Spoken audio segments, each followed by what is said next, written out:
He's given us a commission of love and service.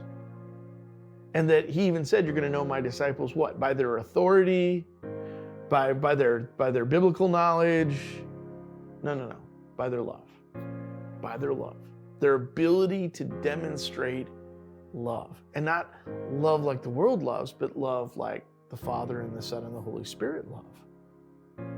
Genuine, authentic love without any agenda, without any strings attached, without any desire to maneuver one another.